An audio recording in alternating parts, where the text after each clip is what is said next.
আরম্ভ করেছেন গুরুকুল, এখন শেষ হচ্ছে তার ডেস্টিনেশন ইয়ার। এই 31st আমি এয়ারপোর্ট কনফারেন্সে যাচ্ছি অল ইন্ডিয়া কলকাতা।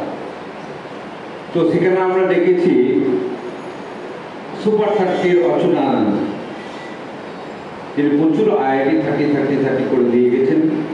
আমি যখন কারখানাতে ছিলাম 2009, তারও আগে থেকে দিয়ে যাচ্ছে। এখন শিক্ষা ব্যবস্থার এতদিন পর এসে আমি আবার ইভালুয়েট করছি পেছন ধারে তাকিয়ে, আমি কি দিলাম সমাজকে?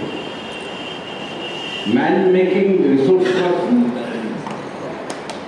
কেননা আজকে যাদের ডাক্তার বানিয়েছে তারা ডাক্তার নয়, কেন তারা আর্নিং সমাজে গরিবের হচ্ছে না।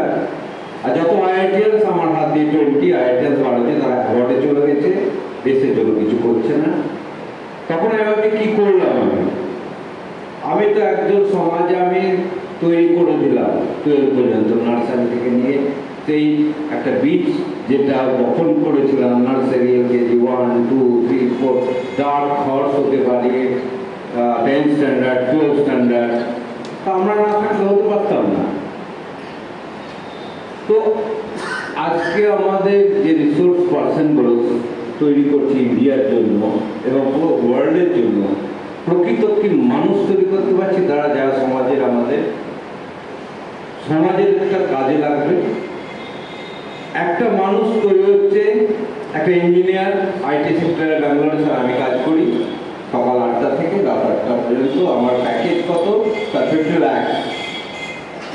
ফ্ল্যাট কিনেছি, এ করে তুমি সমাজের জন্য কি করেছো? কেন স্যার আমি একটা তো এই প্রোডাক্ট করেছি, একটা এইটা ইনভেনশন করছি। আমরা আমাদের তো কাজে লাগছে না তোমার ভাই।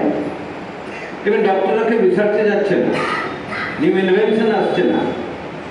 আমি আমার ক্ষেত্রে আমি জানি না, আমি বায়োসায়েন্সের টিচার PGP ছিলাম 2012 পর্যন্ত, তারপর তো অ্যাডমিনিস্ট্রেশনে এসে গেছি as a principal, jobs for 10 years, তারপরে রিসেন্ট এসেছি। তো আজকে একটা ছেলে মেয়ে জন্ম নেওয়ার পরে ছেলেটার ইন্টারেস্টটা আমরা জিজ্ঞেস করি না, তুই বাবা তোর ইন্টারেস্টটা কোথায় আছে? মেয়ে হলে ডাক্তার, ছেলে হলে ইঞ্জিনিয়ার। ইম্পোজ করছে আমাদের ইচ্ছেটা। আমার আশাটা পূরণ হয়নি, ডাক্তার হতে পারেনি, ইঞ্জিনিয়ার হতে পারি, কেউ একটা মাস্টার বলছে। ক্রিম লেভেল তাদের আমরা দায়ী, গার্জেনরা দায়ী। কেন? আগে ইন্টারেস্টটা ফাইন্ড আউট করে সমাজের জন্য টিচার দরকার। টিচার না থাকলে তো নার্সারি থেকে 12 পর্যন্ত কারা নিয়ে যাবে? আর তার মধ্যে আছে কোয়ালিটি এডুকেশন। স্যার খুব ভালো স্টার্ট করেছেন গুরুকুল, মানে নট 4 ওয়ালস এডুকেশন, 4 দেওয়াল মান, যেটা স্টার্ট করেছেন রবীন্দ্রনাথ ঠাকুর। শান্তিনিকেতনের কনসেপ্টটা ওটা গাছের নিচে পড়ানো হয়, যেটা BEডেও পড়ানো হয়, ফিলোসফি অফ এডুকেশন, ন্যাচুরালিজম। দারুণ কনসেপ্ট। কারণ প্রকৃতির আমি একটা গাছকে পড়াচ্ছি, আর্টিফিশিয়ালি চিন্তা করছি গাছ এর রূপটা এই থাকে নিচের থেকে, ওর কালারটা জানলো না, জানে নিচে যাচ্ছে। এখন জিজ্ঞেস করো what is the function of the root? Root absorb water and minerals. বলো দ্য আর্টিফিশিয়ালি লিফটা গ্রিন, কারো ব্রাউন, কেন? ওখানে পিগমেন্ট আসবে না। রবীন্দ্রনাথের কনসেপ্টটা ওইটাই ছিল, গুরুকুলের ওইটাই কনসেপ্ট ছিল, প্রকৃতির সঙ্গে মিশে যাও, তা হয়ে যাও। আরেকটা যেটা হচ্ছে আমাদের এখন মডার্ন কনসেপ্টে, বাচ্চারা এসিতে থাকে, তাহলে এসি রুমে রাখবো, সেই রুমে দেবো হাইফাই। তো যত সুবিধা আজকে বাচ্চাকে দিতে যাবো, কিন্তু তার ব্রেন ব্লকটা তত যাবে, কারণ আরামের মধ্যে পড়ানো হয় না।